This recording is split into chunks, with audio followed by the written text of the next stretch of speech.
ठाण्यात कारची धडक देऊन प्रेयसीला केले गंभीर जखमी. MSRDC व्यवस्थापकीय संचालकाच्या पुत्रासह 3 जणांविरोधात गुन्हा दाखल.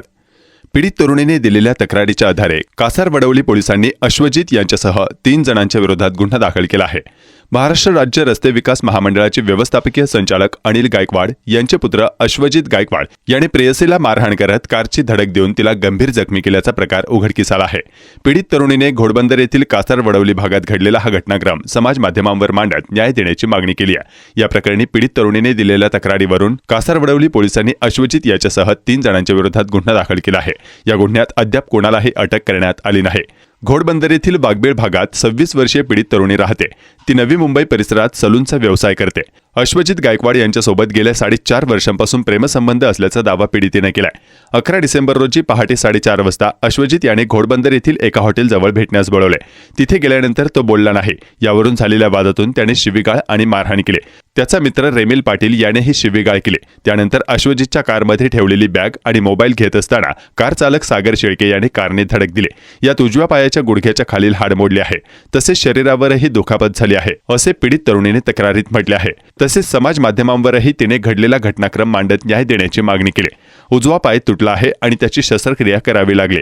संपूर्ण शरीरावर जखमा आहेत. हातावर, पाठीवर आणि पोटात खोलवर जखमा आहेत. किमान 3 ते 4 महिने अंथरुणाला खिळून राहीन आणि त्यानंतर अजून 6 महिने चालण्यासाठी आधार घ्यावा लागेल.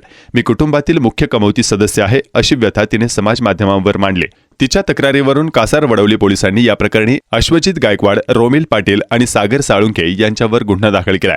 या गुन्ह्यात दुखापत करणे, बेदरकारपणे वाहन चालवणे, इतरांच्या जीवितास किंवा व्यक्तिगत सुरक्षितता धोक्यात आणणाऱ्या कृतीने जबर दुखापत पोहोचवणे, धमकावणे अशी कलमे लावण्यात आली आहेत. या गुन्ह्यात अद्याप कोणालाही अटक करण्यात आलेली नाही.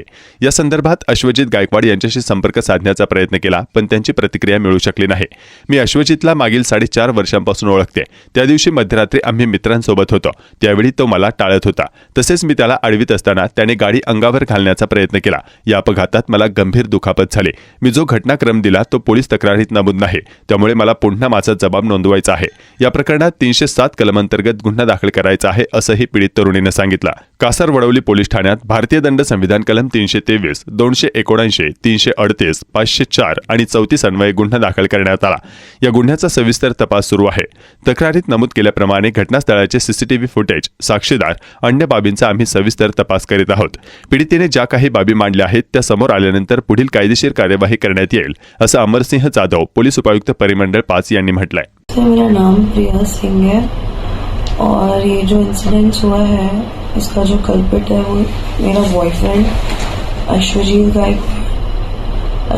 गायकवाड़, उसका फ्रेंड रोमिल पाटिल और उसका ड्राइवर सो कॉल्ड फ्रेंड सागर शेटके. तो इन लोगों ने मुझे गाड़ी से एक्सीडेंट इंटेंशनली किया है. प्लस बहुत लड़ाई झगड़ा भी हुआ है. मेरे बॉयफ्रेंड ने मुझे मारा है. उसके दोस्त ने भी मुझे असॉल्ट किया है. बहुत गाली गलौज की है और मेरे बॉयफ्रेंड ने मेरा गला वगैरह भी दबाया, पकड़ा, मुझे मारा, पीटा. ये सारी चीज़ें हुई है और मेरा अभी condition I am suffering from, मेरा राइट वाला जो पैर है उसमें रॉड डाला है. उसके 3 बोन्स ब्रेक है और मेरी लेफ्ट साइड से शोल्डर से लेकर के हिप तक की body I am not able to move. मुझे बहुत ही डीप चोटें लगी हैं स्पाइन में और स्टमक में. Everywhere I am not able to move any part of my body. 4 बजे घोड़बंदर रोड पे होटल कोर्टयार्ड के सामने सर्विस रोड पे पीड़ित और संशयित आरोपी विश्वजीत गायकवाड़, रोमिल पाटिल और सागर शेळके, उनके बीच में कोई वाद विवाद हुआ, झगड़ा हुआ. उसके बाद पीड़ित हॉस्पिटल में एडमिट हो गई और हॉस्पिटल में एडमिट होने के बाद पुलिस ने उनका सविस्तर स्टेटमेंट जवाब नोंद किया है और वो जवाब के अनुसार आगे का गुना दाखिल करने का प्रोसेस हो गया. उसमें भादवी कलम 279, 338, 504 और 323 के अनुसार गुना दाखिल है और आगे की कार्रवाई कासर रोडोली पुलिस स्टेशन कर रहे हैं। उसका कहना है कि जिस तरह से कंप्लेंट दर्ज की है उस तरह से मामला नहीं है, फिर से मुझे कंप्लेंट करनी है, किस तरह से पुलिस करेगी? ये सब इन्वेस्टिगेशन का पार्ट है। जो विक्टिम है, पीड़ित है, उन्होंने जो स्टेटमेंट दिया है, डिटेल स्टेटमेंट दिया है, उसके आधार पर ही कासर रोड पुलिस स्टेशन ने गुना दाखिल किया है। ये इन्वेस्टिगेशन में आगे और कुछ कहना चाहते हैं तो वो इन्वेस्टिगेशन का पार्ट है, हम आगे का इन्वेस्टिगेशन उसमें करेंगे। कितने लोग इसमें शामिल है और इस तरह से पुलिस उनको सर तलाश कर रही है? अभी 3 लोगों के अगेंस्ट गुना दाखिल किया है, उसमें हम लीगल प्रोसीजर कर रहे हैं।